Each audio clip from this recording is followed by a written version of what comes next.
आज अपनों के बीच मैं अपनी पीड़ा और अपना गुस्सा व्यक्त करना चाहता हूं। In 2023, we passed the Nari Shakti Vandan Abhiyan, Adhiniyam.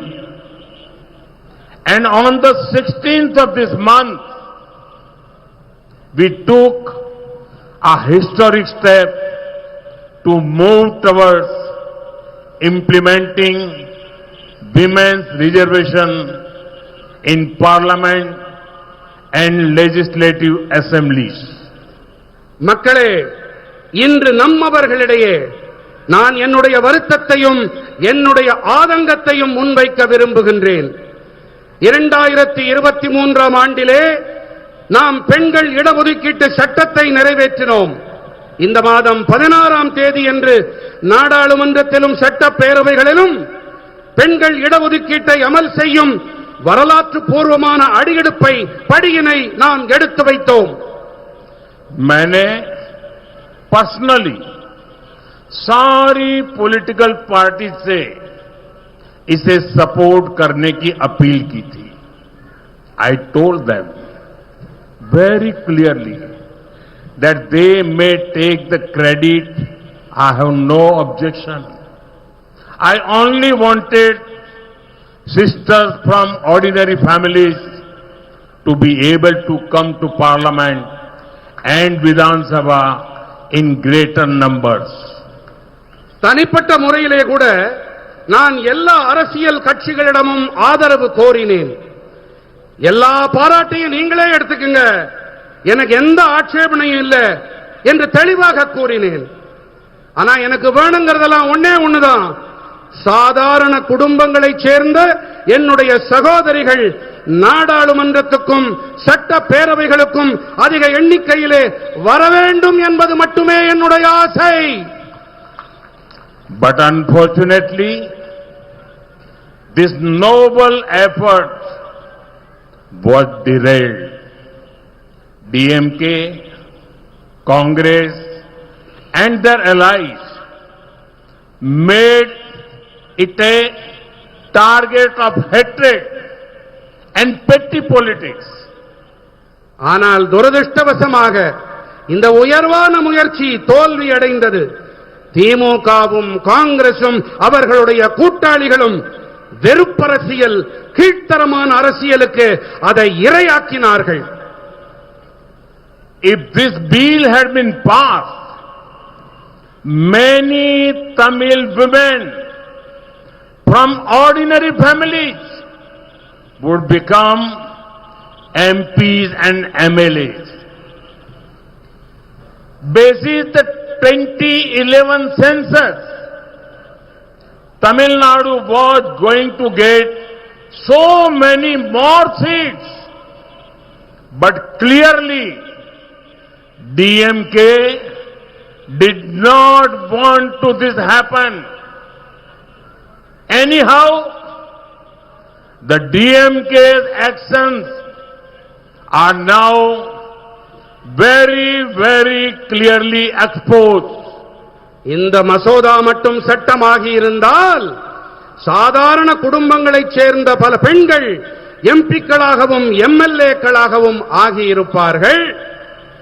2011ஆம் ஆண்டு மக்கட்தொகை கணக்கெடுப்பின்படி தமிழ்நாட்டிற்கு அதிக இருக்கைகள் கிடைப்பதாக இருந்தது.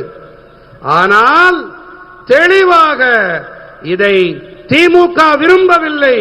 இப்போது திமுகவின் செயல்கள் தெளிவாக அம்பலமாகிவிட்டன, குட்டு வெளிப்பட்டு விட்டது.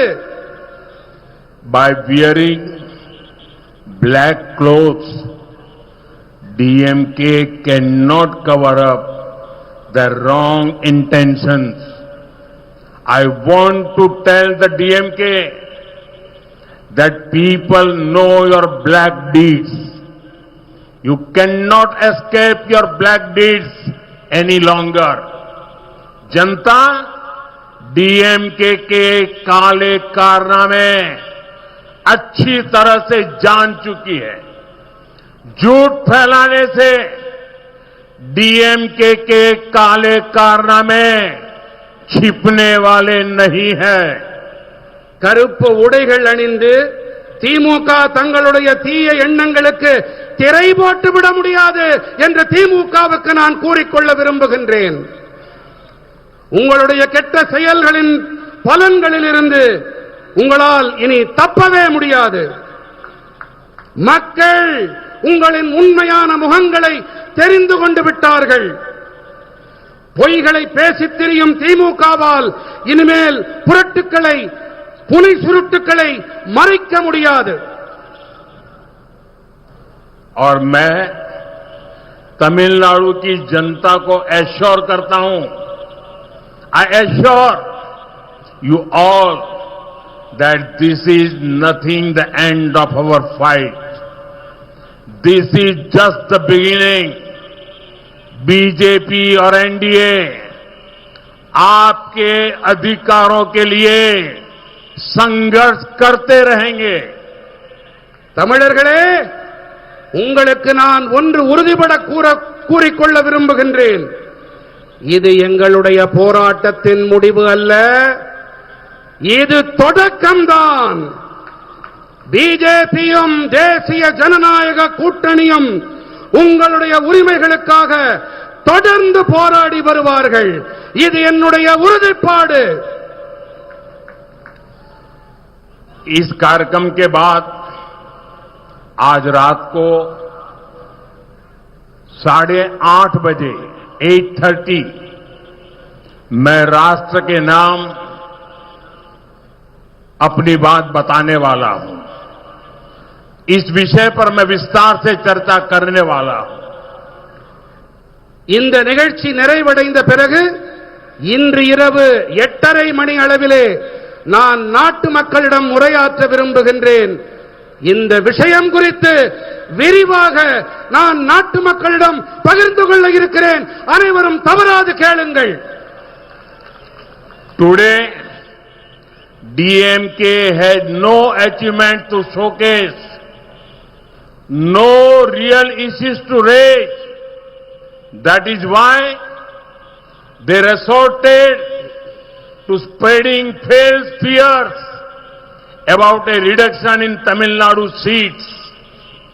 DMK had said earlier that current proportional representation must be maintained, और हमने इसी का प्रस्ताव भी दिया था. लेकिन अब इन लोगों ने यू टर्न कर लिया. இன்று பெருமையாக சொல்லிக்கொள்ள திமுகவிடம் எந்த சாதனைகளும் கிடையாது. குற்றம் சொல்ல உண்மையான எந்த பிரச்சனைகளும் இல்லை. அதனால்தான் தமிழ்நாட்டின் இருக்கைகள் குறைப்பு பற்றி பொய்யான பயங்களை பரப்பத் தொடங்கி இருக்கின்றார்கள். தற்போது இருக்கும் விகிதாச்சார அடிப்படையிலான பிரதிநிதித்துவம் தக்க வைக்கப்பட வேண்டும் என்று திமுக முன்பு கூறியது. நாங்கள் இதன் அடிப்படையில் தான் மசோதாவை முன்வைத்தோம். ஆனால் அப்போது ஒன்ன சொன்னாங்க, இப்போது மாற்றி பேசுகிறார்கள். Why does it trouble DMK and Congress to see ordinary women rights? This one family parties want power to remain confined within their own families. சாதாரண பெண்கள் உயர்வடைந்தால் ஏன் திமுகவிற்கும் காங்கிரசிற்கும் எரிகிறது? ஏன் தெரியுமா? ஏனென்றால் இந்த ஒற்றை குடும்ப கட்சிகள் அதிகாரம் தங்கள் குடும்பங்களுக்கு உள்ளேயே இருக்க வேண்டும் என்று ஆசைப்படுகின்றார்கள்.